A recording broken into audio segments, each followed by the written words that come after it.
In this video, we will be going through the end-to-end process of using SFDC. We'll begin by creating a production BOM. We'll then create a routing. I'll then show you how to create a production order from a sales order, and then how to complete this production order on SFDC. We'll finish with looking at the reporting that this then creates on NAV. We'll begin this video by looking at how to create a production BOM. Production BOMs require both the finished item and the component items to already have item cards set up. If you need help completing this, please refer to our SFDC prerequisites guide. So first, I'm going to navigate to the Production BOM screen using the search functionality.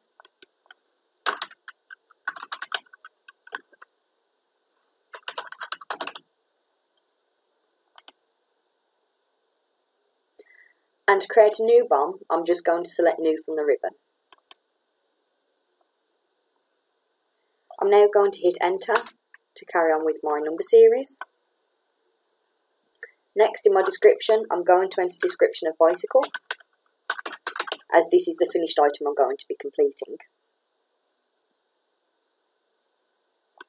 In the unit of measure code, as I want to produce pieces, I'm going to select this from the drop down. I'm going to leave the status as new for now, but we will revisit this. If after completing the production BOM, you do want to come back and make edits, then you will have version numbers created. So now that I've completed the General Fast tab, I'm now going to move on to the Lines section. So here we want to input all of the component items that make up our finished item. So in type, I'm going to enter item, but you are also able to enter other production BOMs here. In number, I'm going to enter the first number of the component items, which in this case is going to be for the front wheel.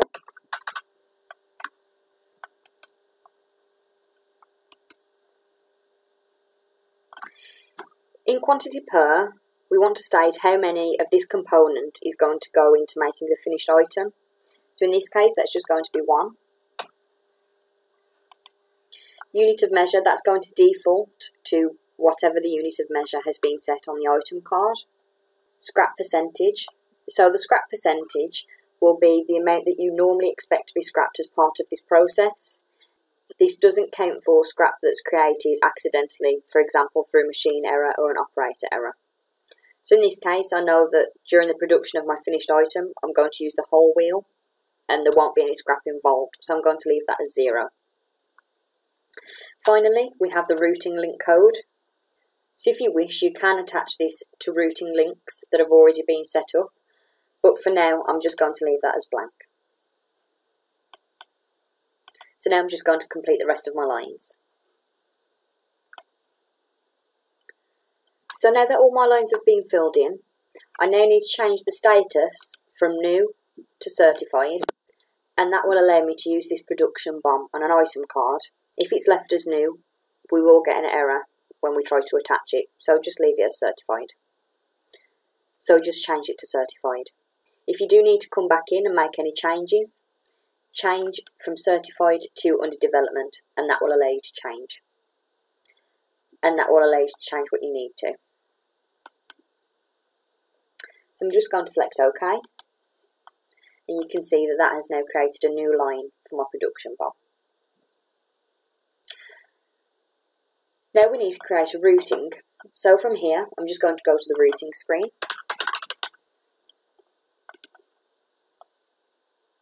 And routings are used to capture the process requirements of a produced item. So once a production order is created for an item, the assigned routing will schedule the operations as presented in the production order routing.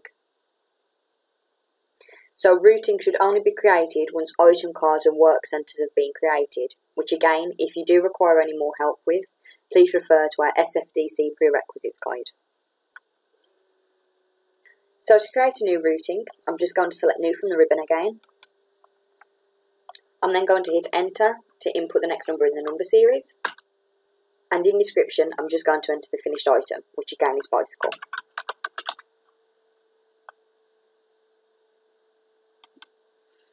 So in type, you can choose from either serial or parallel. Selecting serial, as I have done, will calculate the routing according to the value in the operation number field. If I was to select parallel, this will calculate operations according to the value in the next operation field. So I'm just going to leave it as serial. Again, much the same as the production BOM, if you do need to come back in and make any edits, you will get version numbers. But as this is new, this is going to be blank. So now that I've completed the general fast tab, I'm now going to move on to the lines fast tab. So the first thing I need to do is enter an operation number. So in this example, I'm going to enter 10. So this is going to be my first line. So this is the first operation that's going to be completed as part of the production order. In type, you can choose which resource is going to be used, whether that's a work centre or a machine centre. So my first line I want to be a work centre. And then in number, we're going to identify which work centre we're going to be using. So in this case, it's going to be number 100.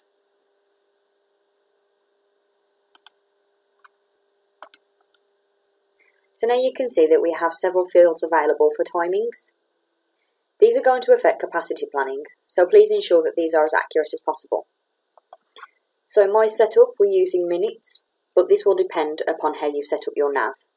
So I'm just going to go through and enter numbers into these fields.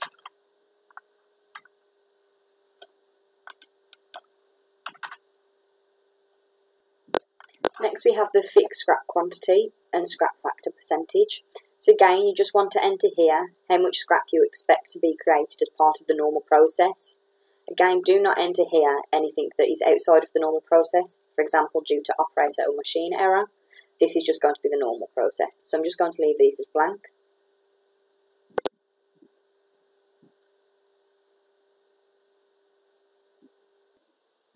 Next we have the concurrent capacities field.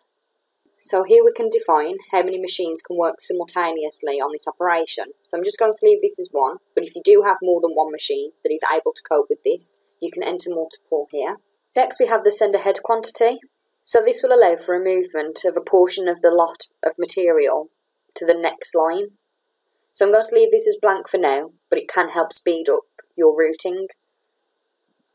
Next we have the unit cost per.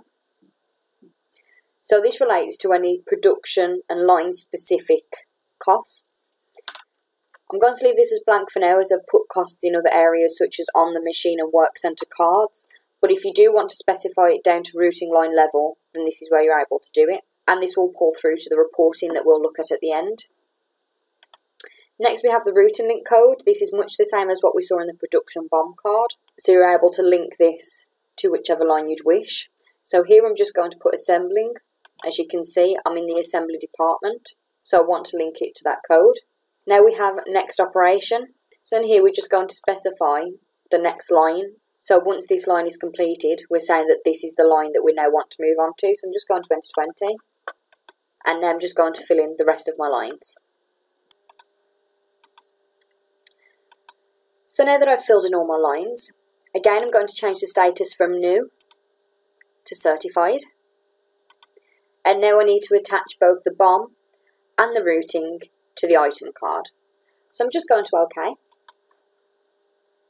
Now I'm going to go to Home and Items. You can see I have my bicycle item at the top, so I'm just going to click into this. And as you can see, in the Replenishment Fast tab, we have a routing number and a production BOM number. So in routing number, I'm just going to select the drop down and select the routing I've just created. And I'm going to do the same for the production BOM number. And I'm going to select OK.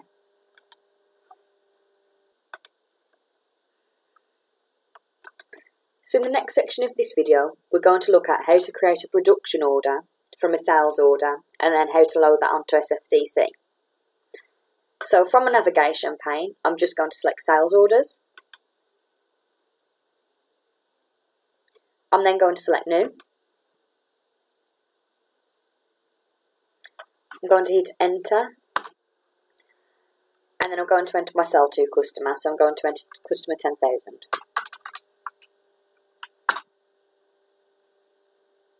Just going to expand this for you. In type, I'm going to enter item. In number, I'm going to enter my item number for the bicycle. I'm going to enter a quantity of 20. And this is just telling me that I don't currently have any items in stock, but that doesn't matter because we're going to make the items in SFDC. So I'm just going to select yes.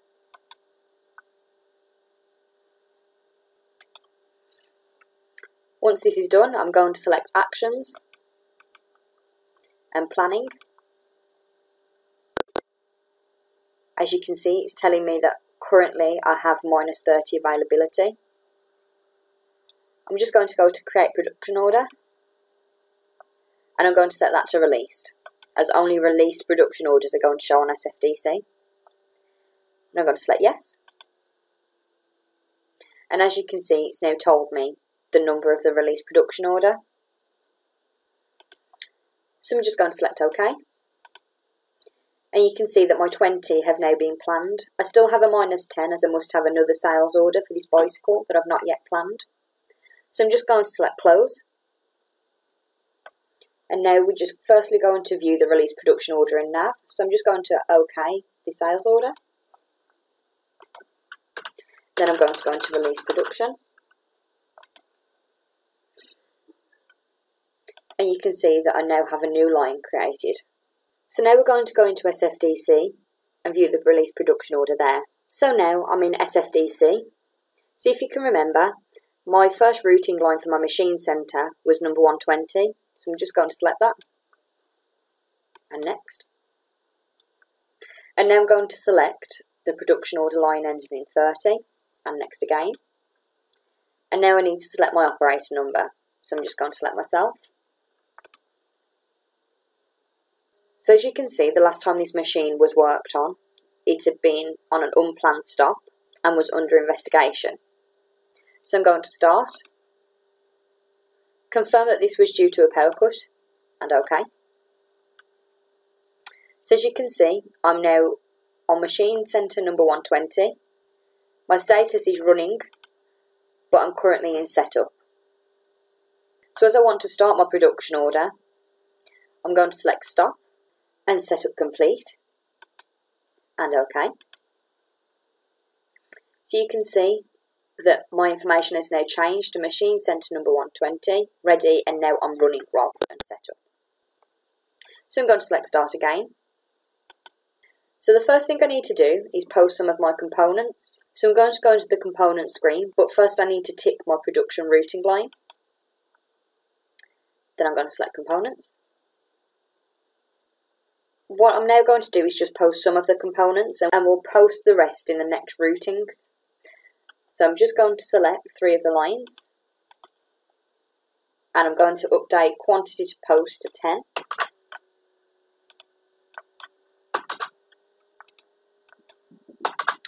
And then I'm going to select post. So you can see I'm redirected back to my output screen, and if I tick production routing line and go in components, you can see that the 3 lines that are ticked now have a remaining quantity of 10. So I'm just going to close here. And we'll see at the end of the video where that reported to. Okay, so now what I'm going to do is tick this line again, and I want to now complete this routing line.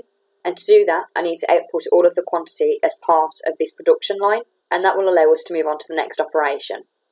So I have my line ticked. I'm then going to select output. And as you can see, because I've now output all of the quantity, I've been redirected back to my initial screen. So we're just now going to have a quick look at what that did in nav. So as you can see, I'm back in my release production order. If I go to line and routing, you can see that my first 2 lines have been done. So both the setup and SFDC have been completed. So now I'm able to move on to the next line, which is final assembly. So I'm going to go back into SFDC. I'm going to select machine centre 130 as referenced on the routing line. And here you can see my production order, and you can see the routing line for 30. I'm going to select next. I'm going to select myself again as the operator. Now I'm going to select start, and then I'm going to stop to complete the setup. And you can see that my status now changed to ready and running, so I'm going to start again. So as this is my final assembly operation, I'm now going to post the rest of the components. And I'm going to tick all of the lines.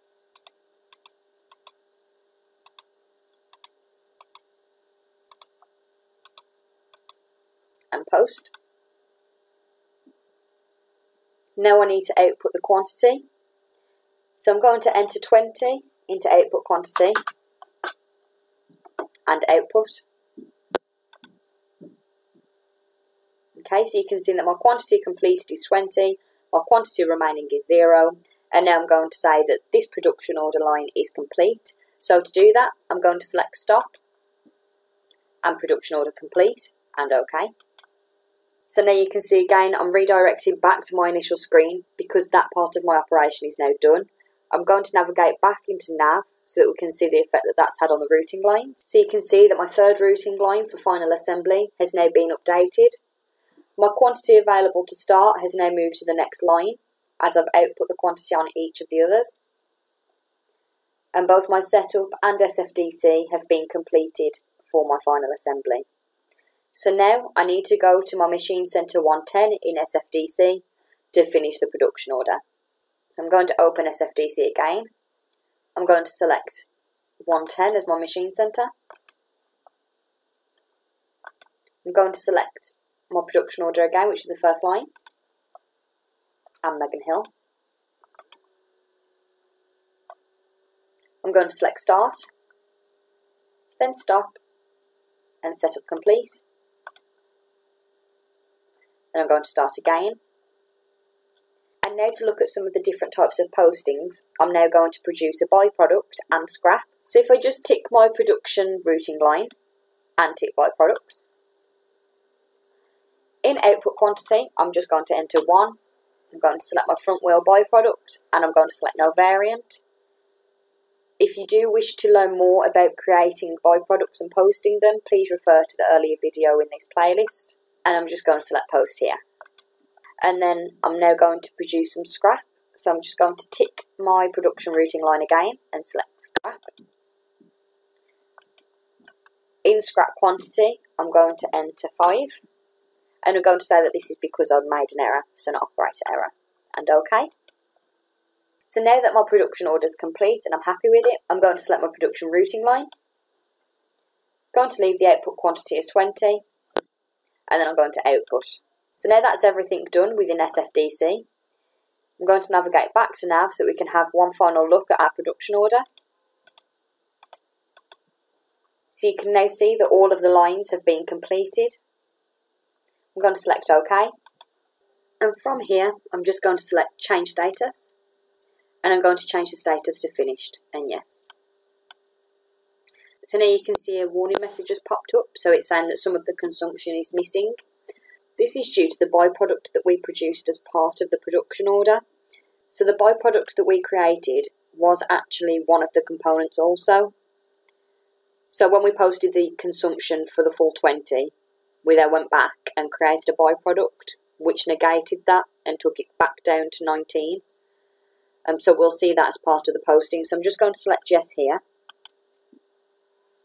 And you can see that my production order has now been changed to finished. So I'm just going to OK that. So now we're going to navigate to the finished production order screen.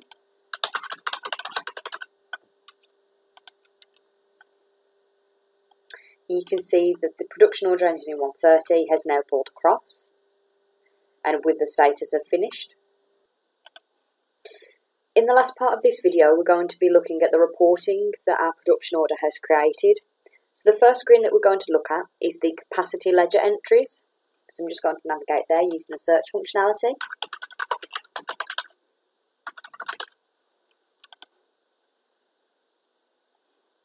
I'm going to sort by date order. And as you can see, these entries have been created today as part of this demonstration. So you can see that the order type is production. The order number is all the same, which is for my production order. We can see the machine centres that the operations took place on, the finished item number that we were working on, the descriptions of the machine centres, and then we have quantities. So this is the amount of time we spent completing each action. Which in turn is calculated together with the costs entered on the machine centres to give us our direct costs and overhead costs. And you can also see the output quantity. And you can also see the output quantity that was completed in each part of the production order. So as you can see, as I just mentioned, the direct costs and overhead costs were calculated as part of the operations, and this pulls from the machine centre card information. So if I just click into one of the machine centres, we'll have a look at this.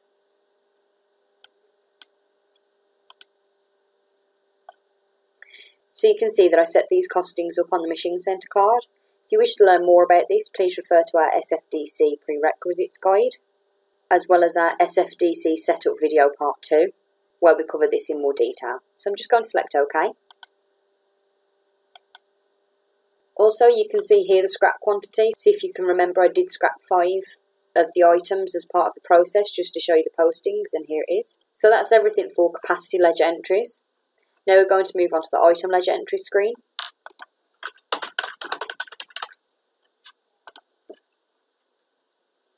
Again, I'm going to sort by posting date. So these are all the entries that were created as part of the demonstration. So firstly, let's have a look at our consumptions. So if you can remember, firstly I consumed a quantity of 10 of 3 of the components. So you can see here that that's where that's pulled through to. You can also see how much that costed me to consume those components as part of the production order. After that, I then consumed the rest of the items. So you can see all the minuses and also how much it cost me as part of the production order again. And then towards the end of the demonstration, I created one byproduct, which is that line with a plus quantity. As I mentioned, when I attempted to finish the production order, I did get a warning message saying that not all of the components had been consumed, and that was why. And that's where that's fed through to. And that's also given me a positive cost amount, rather than a minus that the other consumptions have. We can also see the production order number, the item numbers of those that were consumed, and the output number of the finished item. We can also see the quantity that we output, which again is a plus rather than a minus quantity, and the cost actual, which is 0 due to us consuming all of these components. And so that's it for this screen. If you do have any lot numbers, which we covered in the previous video, they will also pull through to this screen. So now we're going to move on to the value entries. So if I just go to the search functionality,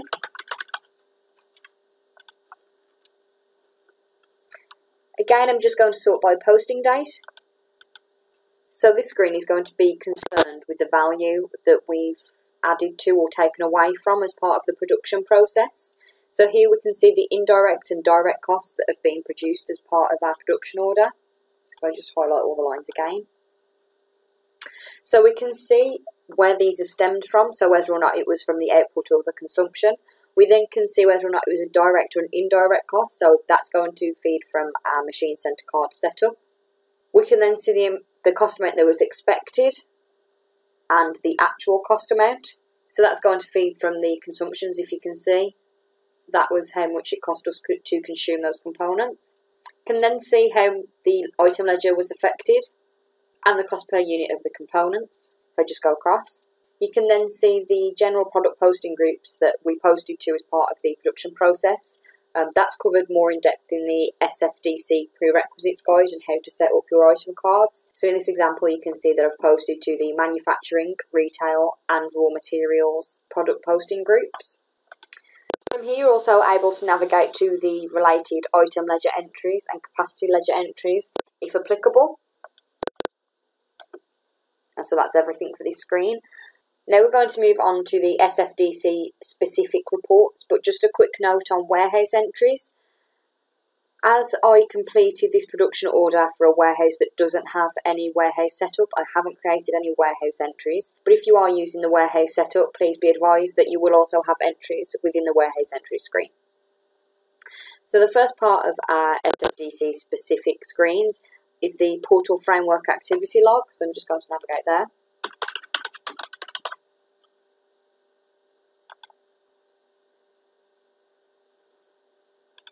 So the portal framework activity log is going to show you the screens that have been accessed as well as the actions taken on these screens by operators. So I'm going to sort again by date order.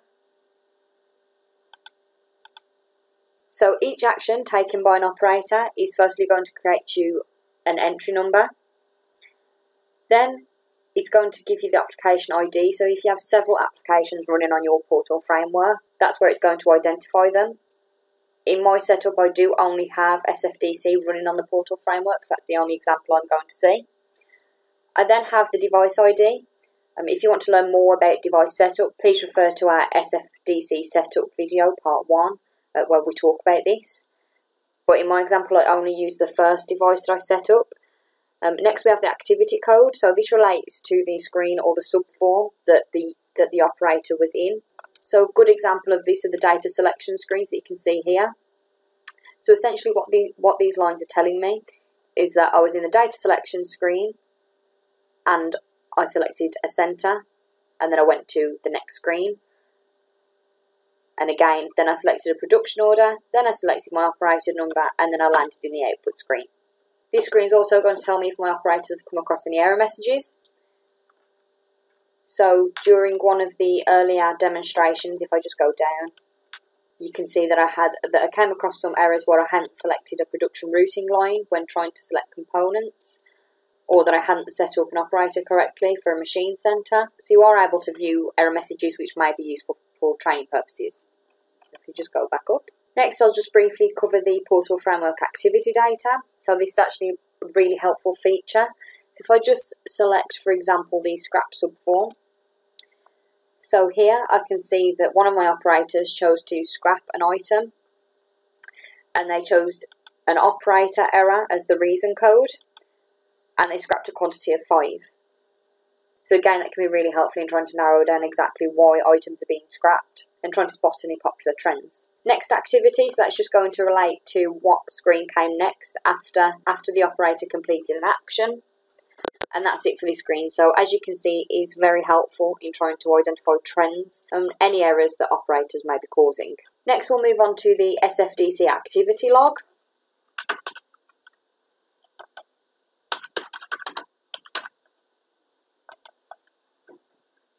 And again, I'm going to sort by date order.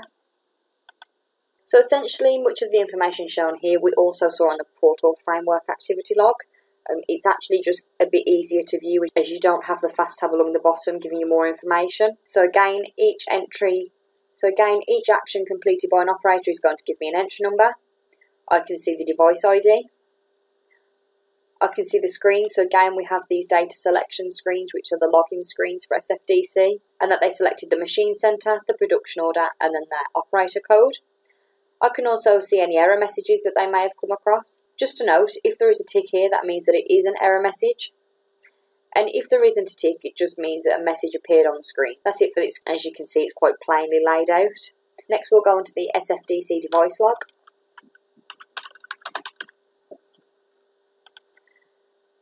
So this screen is primarily concerned with the stop and starts of SFDC. So if again, I'm just going to sort by date order.